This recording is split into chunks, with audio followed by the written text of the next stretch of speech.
महंत नरेंद्र गिरी का suicide note सामने आया। नोट में नरेंद्र गिरी ने शिष्य आनंद पर लगाए गंभीर आरोप। सुसाइड नोट में महंत नरेंद्र गिरी ने लिखा कि लड़की के संग तस्वीर वायरल करने की रची गई साजिश, आहत होकर दे रहा हूं जान। महंत नरेंद्र गिरी ने लिखा कि जीवन भर सम्मान से जिया, बदनामी के साथ जीना संभव नहीं। सुसाइड नोट में महंत नरेंद्र गिरी ने यह भी लिखा कि 13 सितंबर को भी आत्महत्या का बनाया था मन, लेकिन हिम्मत नहीं जुटा सका। महंत नरेंद्र गिरी ने सुसाइड नोट में आनंद गिरी, आद्या तिवारी, संदीप तिवारी को बताया मौत का जिम्मेदार। पुलिस ने की कार्रवाई की अपील। महंत नरेंद्र गिरी ने लिखा कि आनंद तिवारी, आद्या तिवारी और संदीप तिवारी ने किया विश्वासघात, मुझे जान से मारने की कोशिश भी तीनों ने की। सुसाइड नोट में लिखा कि अखबार और सोशल मीडिया के जरिए मुझ पर मनगढ़ंत आरोप लगाए गए, आहत होकर मैं दे रहा हूं जान। सुसाइड नोट में महंत नरेंद्र गिरी ने पैसे की गड़बड़ी के आरोप को भी गलत बताया, कहा गलत आरोप से मठ की बदनामी हुई। सुसाइड नोट में महंत नरेंद्र गिरी ने एक ही बात को कई बार दोहराया, हालांकि पूरे नोट में आनंद गिरी, आद्या तिवारी और संदीप तिवारी का ही नाम लिया। सुसाइड नोट में महंत नरेंद्र गिरी ने अपने उत्तराधिकारी का भी उल्लेख कर दिया, शिष्य बलबीर गिरी को बताया उत्तराधिकारी। नरेंद्र गिरी के शिष्य आनंद गिरी, आद्या तिवारी, संदीप तिवारी को पुलिस पहले ही गिरफ्तार कर चुकी है, तीनों से पूछताछ चल रही है। महंत नरेंद्र गिरी की मौत के मामले की जांच तेज, यूपी सरकार ने एसआईटी को सौंप दिया जिम्मा। महंत नरेंद्र गिरी की मौत की जांच करने वाली एसआईटी टीम में 18 सदस्य सीओ अजीत सिंह चौहान करेंगे टीम की अगुवाई। एसआईटी से पहले 4 अधिकारियों की अगुवाई में चल रही थी जांच, मुख्यमंत्री योगी आदित्यनाथ ने दी जानकारी। सीएम योगी ने प्रयागराज में बाघंबरी गद्दी जाकर दिवंगत महंत नरेंद्र गिरी को श्रद्धांजलि दी और अंतिम दर्शन किए। मुख्यमंत्री योगी आदित्यनाथ ने कहा महंत गिरी की मौत से जुड़ी एक एक घटना का पर्दाफाश होगा, दोषी को कानून कड़ी सजा देगा। एक एक घटना का पर्दाफाश होगा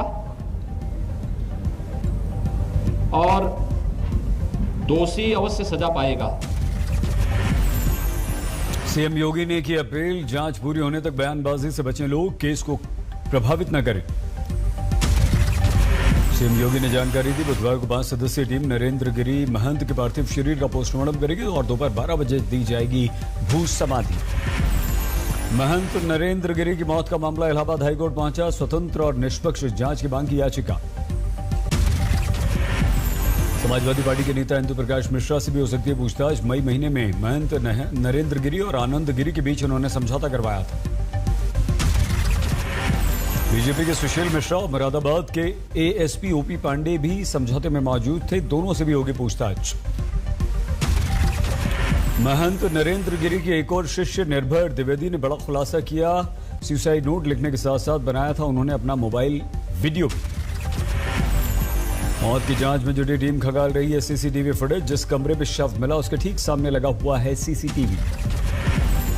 महंत नरेंद्र गिरी की मौत की सीबीआई जांच की मांग तेज हुई। महंत राजू दास ने संत समाज की तरफ से नरेंद्र गिरी महंत की मौत की सीबीआई जांच की मांग की।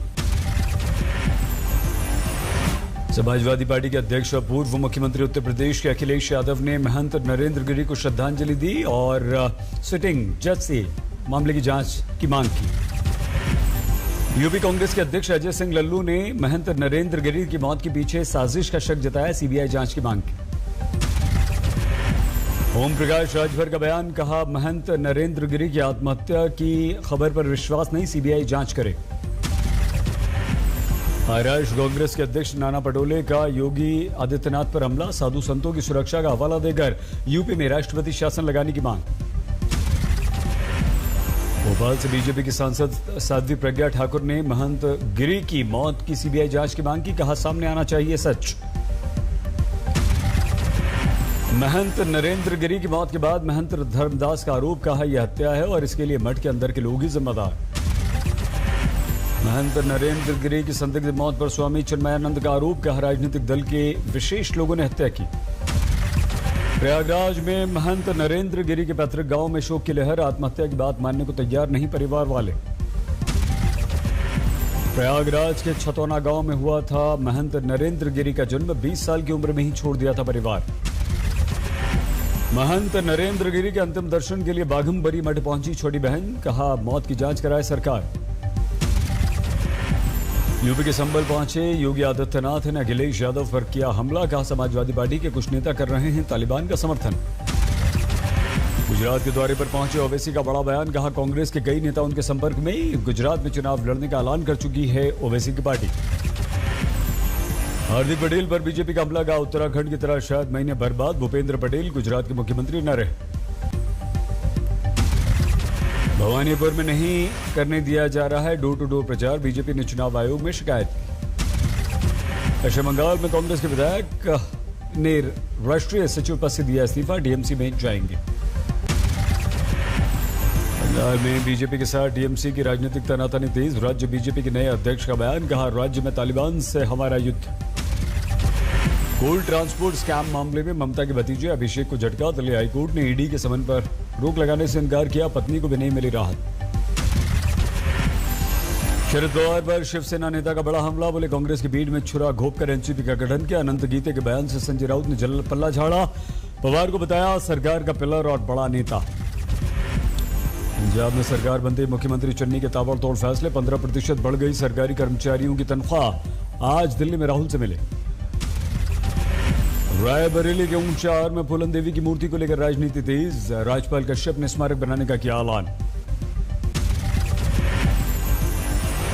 ओवैसी के बंगले में दिल्ली में तोड़फोड़, पुलिस ने 5 लोगों को गिरफ्तार किया। महबूबा मुफ्ती का मोदी सरकार पर हमला, कहा जम्मू कश्मीर को बनाया है मोदी ने अपनी प्रयोगशाला। फ्रांस के राष्ट्रपति ने पहली बार पीएम मोदी से की बात, अफगानिस्तान और सबमरीन डील समेत कई मुद्दों पर चर्चा की। बच्चों पर भारत बायोटेक का वैक्सीन का ट्रायल पूरा, अगले हफ्ते डीसीजीआई को सौंपा जाएगा डेटा।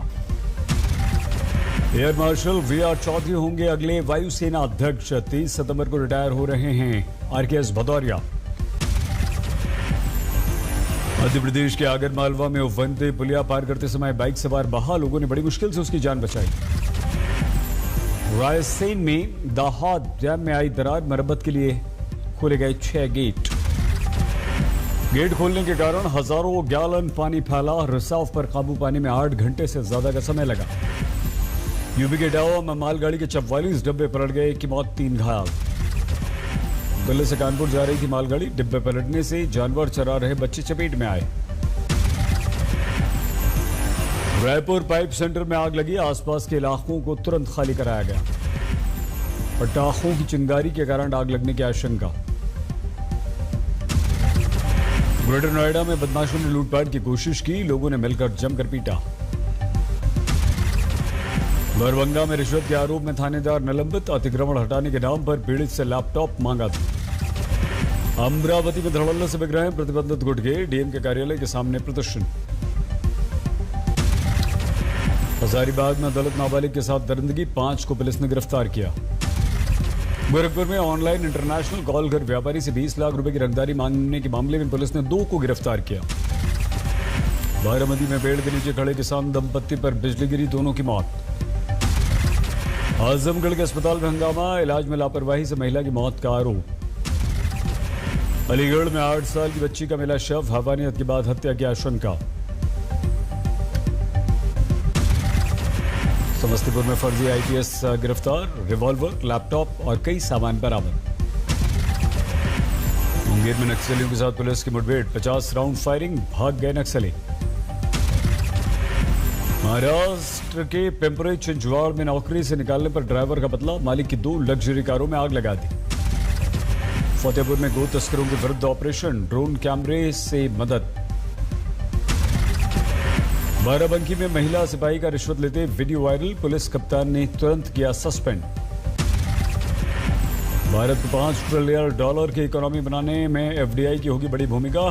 डेलॉयट के सर्वे में कहा गया, अमेरिका, जापान, यूके, सिंगापुर निवेश करने वाले प्रमुख देश होंगे। 12 अक्टूबर से शुरू हो जाएगी आम बजट की तैयारी, अर्थव्यवस्था में डिमांड बढ़ाने और रोजगार के नए अवसर पैदा करने पर होगा फोकस। भारत में रोजगार की स्थिति में सुधार, जुलाई में ईपीएफओ ने जोड़े 14.5 लाख नए सदस्य। चीन के दूसरे सबसे बड़े डेवलपर एवरग्रांडे के दिवालिया होने की खबरों से दुनिया भर के बाजारों में हाहाकार, 500 अमीरों ने एक दिन में गंवा दिए 135 अरब डॉलर रुपए। अगले 3 साल में भारत बन सकता है दुनिया का 5वां सबसे बड़ा शेयर बाजार। अमेरिकी ब्रोकरेज फर्म गोल्डमैन सैक्स का दावा 400 अरब डॉलर बढ़ सकता है हमारा मार्केट कैप। सरकार से मिले छूट के बाद वोडाफोन आइडिया के प्रमोटर्स कंपनी में कर सकते हैं निवेश। सरकारी मदद के बाद वोडा आइडिया में सुधार का विश्वास बढ़ा। एयर इंडिया को खरीदने में टाटा की मदद करने को तैयार है एसबीआई। अधिग्रहण के लिए टाटा के बनाए एसपीवी को मिल सकती है एफबीआई से फंडिंग। 2 महीनों में 13% महंगी हुई चीनी। 4 साल के उच्चतम स्तर पर पहुंच गए हैं चीनी के दाम। पीएनबी ने मिनिमम बैलेंस नहीं रखने वालों से 2020-21 में वसूले 170 करोड़ रुपए। आरटीआई से मिली जानकारी। युवा बिजनेस अचीवर्स अवार्ड समारोह में युवा टैलेंट का सम्मान। खेल, शिक्षा, व्यापार, समाज सेवा क्षेत्र में अच्छा काम करने वाले युवाओं को किया गया सम्मानित। अमेरिकी राष्ट्रपति बनने के बाद जो बाइडेन ने पहली बार यूएन महासभा को संबोधित किया। अफगानिस्तान में 20 सालों से चल रहे युद्ध को खत्म करना अपनी उपलब्धि बताया। ब्रिटेन के प्रधानमंत्री बोरिस जॉनसन ने बताया फ्रांस ब्रिटेन के रिश्तों को अटूट। कहा ऑस्ट्रेलिया के साथ हुए पनडुब्बी समझौते से नहीं बिगड़ेंगे दोनों देशों के रिश्ते। अमेरिका, ब्रिटेन, ऑस्ट्रेलिया के बीच पनडुब्बी खरीद समझौते पर सामने आया जर्मनी का बयान। कहा यूरोपीय संघ को अपनी संप्रभुता को करना होगा मजबूत। अफगानिस्तान में तालिबानी सरकार ने अपने मंत्रिमंडल का विस्तार किया। महिलाओं को किया नजरअंदाज। WHO यानी कि विश्व स्वास्थ्य संगठन के महानिदेशक टेड्रोस गैब्रियेसस ने काबुल में तालिबानी नेताओं से मुलाकात की। ट्वीट करके खुद दी जानकारी। तालिबान का अफगानिस्तान में ISIS की मौजूदगी से इनकार। कहा इराक और सीरिया में ही है सिर्फ ISIS। अफगानिस्तान के पूर्व राष्ट्रपति हामिद करजई ने महिलाओं की शिक्षा को बताया महत्वपूर्ण। कहा शिक्षित महिलाओं के बिना अफगानिस्तान विकास ही नहीं कर सकता। उत्तरी अफ्रीकी देश सूडान में तख्तापलट की कोशिश नाकाम। साजिशकर्ताओं के नाम अभी तक नहीं आए सामने। बैंकॉक में 12 साल से 18 साल की उम्र के बच्चों को लगाई जा रही है फाइजर की वैक्सीन। वैक्सीनेशन कैंप में तब्दील कर दिए गए तमाम स्कूल। ऑस्ट्रेलिया में बहुत तेजी से घट रही है कोआला जानवरों की संख्या। जंगलों में लगी आग का है असर।